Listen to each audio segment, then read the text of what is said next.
Andito po ba si Miss Joey Cruz? Miss Joey Cruz, andito po ba? Yes, Mr. Chair. Okay, Asan Chairman. po siya? Asan po siya? Ayan. Oo. Gusto ko lang po alam nyo, sa totoo lang, marami po akong natatanggap na bashing eh. Hindi ko pinapansin. Hindi ko pinapansin yon. Katulad ni Kabayan, hindi ako naiinsulto, hindi ako nababagabag, hindi ko pinapansin, wala namang katotohanan yun eh. Ano? Kaya hindi ko pinapansin yan. Alright. Ngayon, ang gusto ko lang pong sabihin kay Miss Joey Cruz, in one of your blogs in YouTube, you directed this statement sa akin. No? Akin mismo. Unang-una, hindi naman kita kilala. Hindi naman kita kaaway. Wala naman akong ginawang masama sa'yo. Tama ba ako, Mr. Chair? Meron po ba akong ginawang masama sa inyo? There is no personal action. Kaya nga, Mr. Chair, sagutin mo lang ako. Meron po ba akong ginawang masama sa inyo? No Meron ba, wala? None, Mr. Chair. Wala. Wala akong ginawang masama sa inyo, ha? Pinapatunayan nyo yan, ha? Pangalawa, hindi nyo ako kilala. Tama ba, Miss Joey Cruz? You do not know me personally. Correct, Mr. Chair. And Mr. Chair, I do not even know Miss Joey Cruz personally. Am I right? Correct, Mr. Chair. But, you made a statement against me. O ito, babasahin ko ha. O, ang sabi mo, ganito, kung abante, paswelduhan ka ng taxpayer, gago. Tinawag mo akong tinawag mo akong gago. O, bakit? Ba't mo ginawa sa akin yun? Gusto mo ba akong umiyak ngayon sa'yo? Sabihin ko, ba't mo ginawa sa akin yun? Bakit mo ako tinawag na gago? Bakit po, Mr. Chair? Please, yes. Mr. Chair, and I think it is already established that we do not know each other personally. Ano po yung pakilakas nga po? Hello, Mr. Chair? Mr. Chair? Okay. I think it is already established that we do not know each other personally. Therefore, the statement was said based in a not personal way, but it is an observation of my reaction Mr. Chair, on meron ka pang salita. Your observation is that I'm gago? Is that your observation? This pertains to the public function as I perceive it, Mr. Chair. No, you're public what? Public action, Public Mr. Chair. action. So you mean that is the public that is actually telling me that I'm gago? No, Or Mr. is it Chair, you? the statement Let me came ask from you, me. Mr. Chair, is it you? Yes, Mr. Chair. So you were the one that said that, right? Correct, Mr. Chair. Ayun. Pero hindi mo ko kilala. Wala akong ginawa masama sa'yo.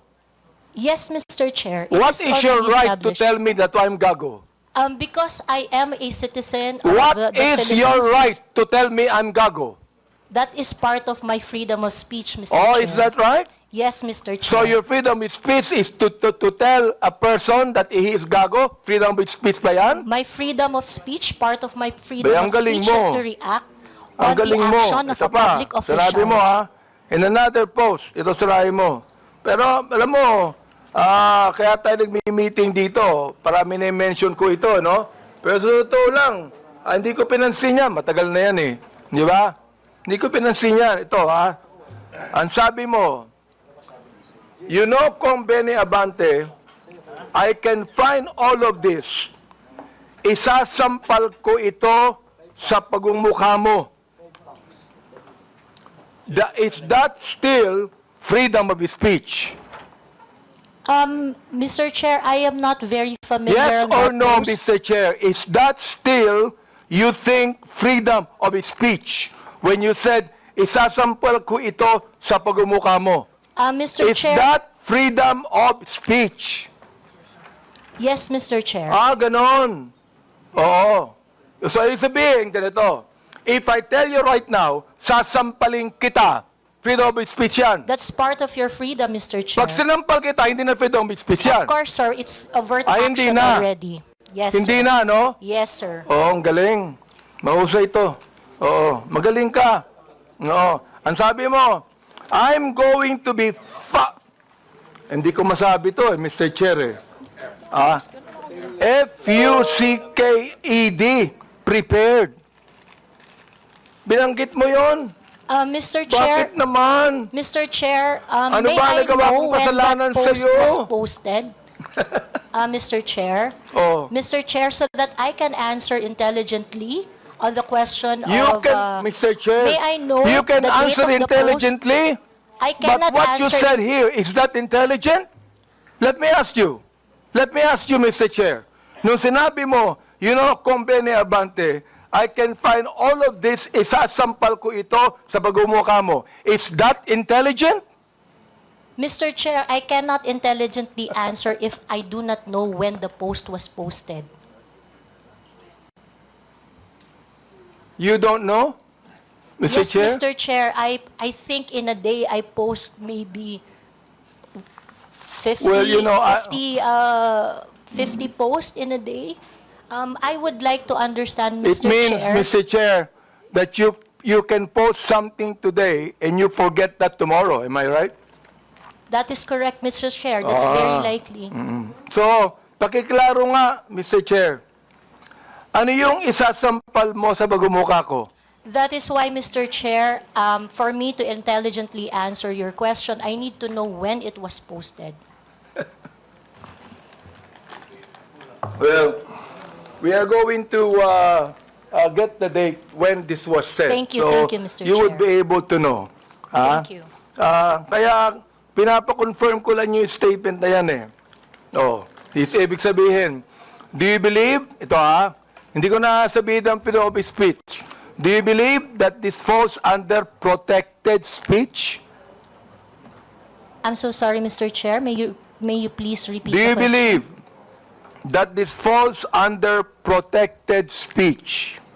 Mr. Chair, like I said earlier, I would like to know first the context of the post.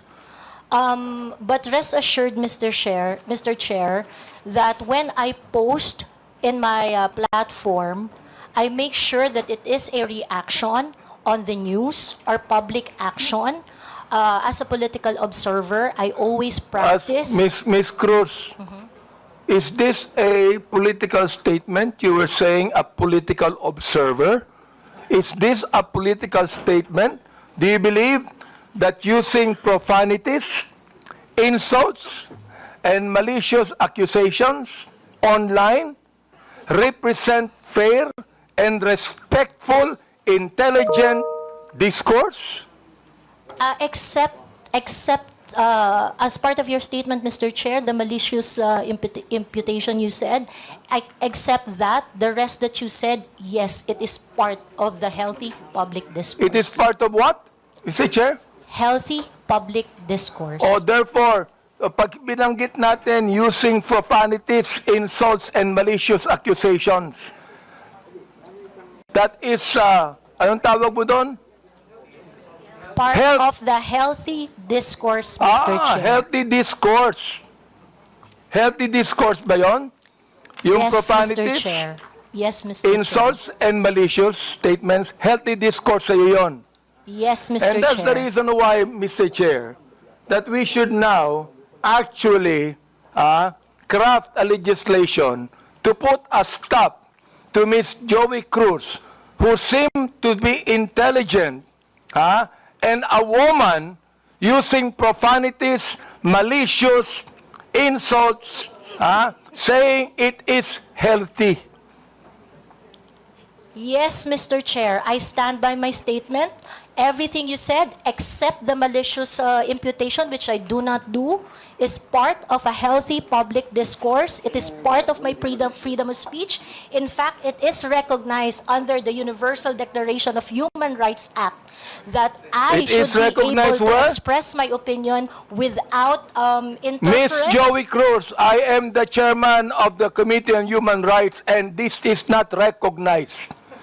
profanities, insults, and malicious words are violation of human rights. You violated my human rights. Mr. Chairman, Mr. Chairman, Mr. Chairman, may I inquire, sino po yung sa tabi ni no resource person? Please identify yourself. Are you the lawyer of Yes, Your Ms. Honor. Cruz? I'm Attorney Mark Anthony Manuel. I'm the counsel for Ms. Cruz, Your Honor. Have you entered your appearance here? Yes, Your Honor, please. So Mr. please Chair. be reminded that you can only give legal advice to your client and you ask the chairman. Yes, Your Honor. Please sit not in the resource person at the back. You are not allowed to sit. At the back, you sit at the back. Yes, Mr. Lawyers are not allowed to sit beside the resource persons. And please be advised that ask permission from the chairman. Yes, yes. Also sit Mr. at the Chair. back. Yes, Mr. Do Chair. not sit beside your client. And rest assured that I am only advising my client as And to then, her so legal ask the rights. chairman the permission before you give the advice. Yes, Mr. Chair. Also sit at the back. Thank you, Mr. Chairman. Thank you, Mr. Chair. Attorney, please comply. Are you through, because no, actually, Mr. Chair, I'm just starting. Ms. Cruz, are you insulting me on my public official functions, or it is a personal accusation on me? It's not a personal accusation, Mr. Chair, and I think we have agreed early on that we do not have any personal relationship. So Yes, that that's is right. just- Pero ito, ang sabi ni Elijah, okay lang yon kung yan ay sinabi in my official functions as a public servant. Alam mo ba yung official functions ko? Yes, Mr. Chair, and Alam mo. So therefore, hindi ka naniniwala sa aking official functions, kaya tinawag mo akong gago. no, Mr. Chair, the observation that I uttered to describe your performance of your official action, that is my observation. That is what I felt. Well, inobserbuhan mo ba yung aking official functions? Yes, Mr. Chair. Inobserbuhan mo I watch your hearings. Since I won in 2019? No, Mr. Chair. I closely monitored your performance as a congressman in the 19th Congress. And you hated me for that. No, not really, Mr. Hindi, Chair. gago. Just in the Binagit mo 19th sa akin Congress. gago, so you hated me. Mr. Chair. Ano ba ibig sabihin nun? Binanggit mo, gago ako. Binanggit mo, isasampal ko ito sa pagmumukha mo. Binanggit mo, I'm going to be... Hindi ko babanggit eh. Okay. If you prepared, binanggit mo yun eh. May I Oo. respond, Mr. Chair? Therefore, you hated me. Hindi pwedeng sabihin mo sa akin na you love me. Is that the person that you said that you love me? I love you, and because of that, isasampal ko ito sa'yo. May I respond, Mr. Chair? Yeah, go ahead. Sige, Okay. Mr. Chair, go ahead, respond. At the very most, I do not like your performance as a member of the 19th Congress. But hate is such a powerful word because we established earlier that we do not have any personal relationship or any Kaya nga, personal Mr. Chair, affiliation. binanggit mo yung human rights. Yes, Binanggit Mr. mo yan Chair. kanina, di ba? Correct, Mr. Therefore, Chair. Mr. Chair, you violated my human rights. Why? Because when you said those profanities, those insults, yung gago, yung isasampol ko ito sa pagbubuka mo, you violated my human rights. You did. May I respond, Mr. Chair? Teka, Mr. Chair, hindi ako nagagalit sa'yo. Okay? At wala akong pakialam sa'yo. Kahit na anong sabihin mo, okay lang sa akin. Alright? Pero itong ating pinag-uusapan ngayon, merong kinalaman sa mga legislation na aming gagawin later on. That is why I am asking you right now. Sapagkat napakahalaga nito. Kapag binabanggit mo, if you're saying that using profanities, insults, and malicious accusations online represent fair and respectful discourse and a healthy discourse, therefore you're telling us that the freedom of expression is absolute. You can say anything you want, and that is freedom of expression. Yun ang sinasabi ko, Mr. Chair. May I respond, Mr. Sapagkat, Chair? pag binanggit mo, if you said that freedom of expression is not absolute, therefore, there are certain things that you cannot say. Yun ang ibig sabihin nung freedom of expression is not absolute. May limitation yun. Di ba? Oh. Go ahead. You can answer now. Okay, thank you very much, Mr. Chair. Mr. Chair, in the universal thoughts and ideas, there would always be a limitation. The freedom of speech is not absolute. And the limitation of freedom of speech is well defined. Under the law, under the jurisprudence, there are things that you cannot say. There are things that Mr. Chair, you what cannot- jurisprudence are you talking about?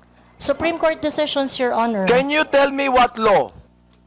Example of law that limits your Yes. freedom of expression. For Can you example, tell me Mr. the Chair, jurisprudence? yes, Mr. Chair. For example, Mr. Chair, there is, I cannot specify the specific law, Mr. Chair. There but is a law on libel. Yeah, law There on is libel. a law on slander.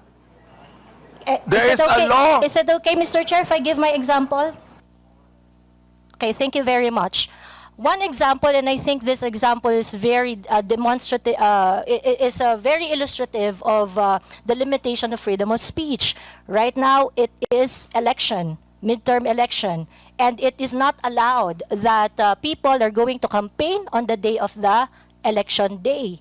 That is a clear prohibition to express on the part of the citizen to say whatever they want to say on that Teka, election day. Mr. Chair, ano po ang connection nung binabanggit mo? I'm asking you about the jurisprudence. I just told you that there is a law against on libel, on cybercrime. What you said today is libelous. What you said here is libelous. Why? Mr. Because Chair. there is a malicious intent.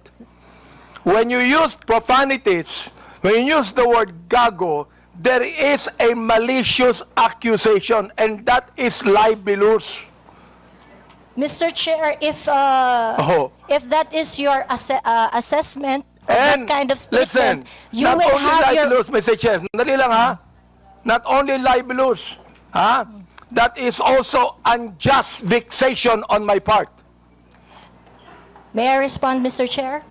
Go ahead. Okay, Mr. Chair, if you think that you are violated by my exercise of my freedom, you would have your right and No, be no, in court Mr. Chair, so that, don't so worry. that the maliciousness of Mr. that Chair, statement don't can be worry. I'm sorted not out going in the to charge you proper in court. authority. Don't worry. I'm not going to charge you. If I charge you in court, matatalo ka eh. Pero hindi. Oo. Unjust vexation to. Alam niyo ba yon? Are you a lawyer or not? I am not a lawyer, So Mr. therefore, Chair. you should know this. The thing is this, pero wag kang mag-alala. Hindi ako magdidemanda sa'yo. Do you know why? You're not important to me. Alright? Ang dahilan lamang, kaya natin ginagawa ito, para magkaroon kami ng idea kung anong legislation ang nais naming gawin. Pero ikaw, you are not important to me. Alright? Oo. Thank you, Mr. Chair. Yan. Yeah, wag kang mag-alala.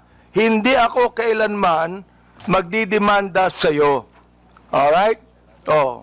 Tumatawa ka pa eh. Thank you, Mr. Chair. Natatawa ka sa akin eh. No, Mr. Chair, Oo. I am expressing my gratitude, Mr. Chair. Ganun ba? Mr. Chair, tumatawa ka and you're expressing your gratitude by your sarcastic laughter? I am not laughing, Mr. Chair. It's just a natural smile, Mr. So Chair. gusto kong tanungin po, itong ating vloggers na ito, kayo po mga vlogger natin, Do you agree with what Miss Joey Cruz said? Every one of you could be able to answer if you agree. I have a lawyer there. Attorney Trixie.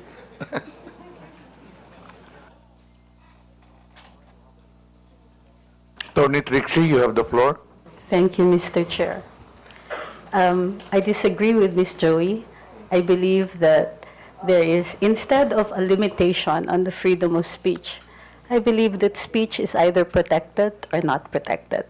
Thank you very much. Those that are covered by the law, such as the law on inciting to terrorism, inciting to rebellion, and so on, are unprotected speech. And those that are not covered by any limitations by the law are protected speech. The Supreme Court has said that expressions of frustration are protected speech. And therefore, although we differ, Ms. Joey and I, on the approach to the problem, we agree on the solution. Okay, let me ask the other bloggers that we have. Each of you could be able to answer and tell me if you agree with Ms. Cruz on that. Your Honor, Mr. Chair, I am Dr. Mata. I'm a bit forgiving on those things sometimes, Mr. Chair, because sometimes people are so expressive that we tend to say things. Then I could cite, Mr. Chair, your example on the last hearing. You mentioned something as well. I won't mention it now, but you said it's something, but I know it was withdrawn as well. So there's no, I'm not affected by what you said, because sometimes you're just, in your emotions, you tend to say things, which you said, T-A-N-G-A, but it's okay, Your Honor. Mr. Chair, let me answer that, no? When I say T-A-N-G-A, binalik ko lang sa kanya eh. Siya ang unang nagsabi. Siya ang unang nagsabi. Para bang pinukul ka ng balisong, nasa lubong yung balisong, binalik mo sa kanya. Kaya ako binanggit. Hindi ako ang unang nagsabi. Ang unang nagsabi, yung vlogger mismo. Ibinalik ko lamang sa kanya. Oh, ngayon, ako ang masama. Samantalang yung vlogger na nagsabing tanga ang gobyerno, hindi masama. Nung ako ang nagsabing tanga, ako naman ngayon na masama. Ano ba talaga, Mr. Chair?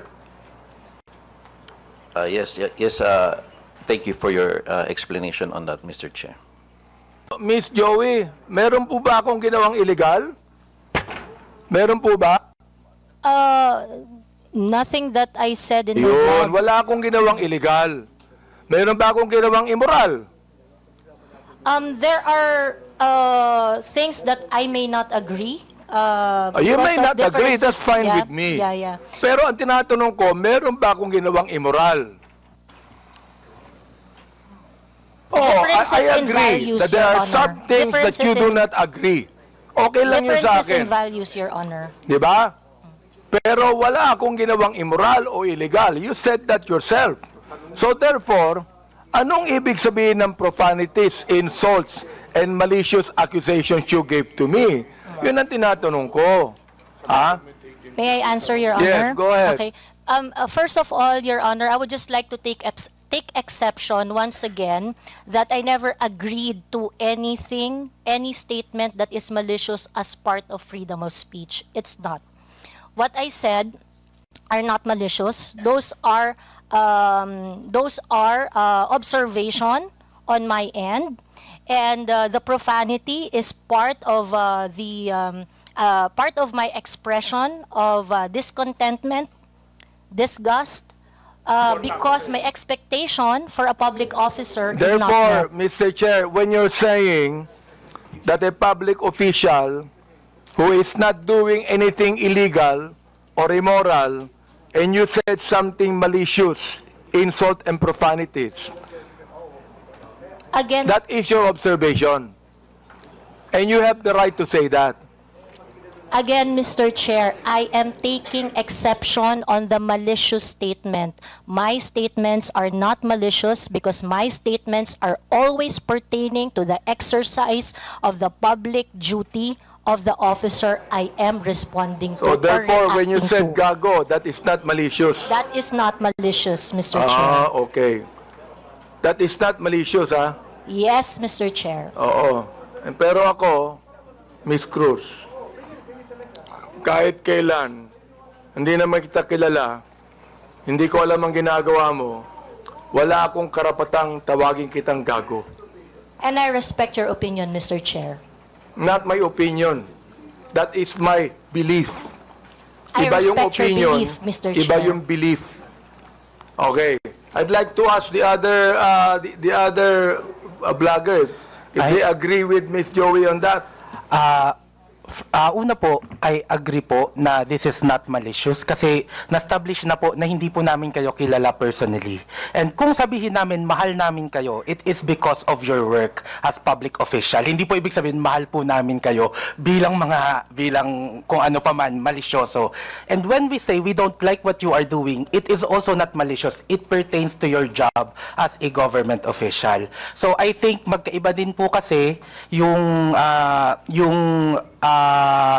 sukatan sa public official and also private citizen. So, I think it's important for us to understand the difference of and the limitation doon sa public official and sa private citizen. And I agree po. Lahat po ng sinasabi namin sa inyo, because we don't know you personally, are not malicious. It's not personal. It's about your job lang po. Sometimes, Mr. Chair, I'm not onion-skinned, ayan, kilala ako ni Congressman Glenn. Oh, kaibigan ko yan. I'm not onion-skinned. Ang ibinabagit lamang natin dito is how do we limit this? How do we regulate this? Yun ang aming inaanong batas. How do we regulate this kind of statements? Na masyadong personal to eh. Diba? Hindi ko na nga pinapansin eh. Oo. Kung hindi lang binigay sa akin itong mga bagay na sinabi eh, makikita ko ba to? Hindi ko nakita to eh, Miss Joey Cruz eh. I don't even care about that anymore. Hindi ako apektado dito eh. Hindi ba? The thing is this, kayo makakatulong sa amin for us to be able to craft a better legislation to what? To tell you that the freedom of expression is not absolute. Yun ang nais naming sabihin dito.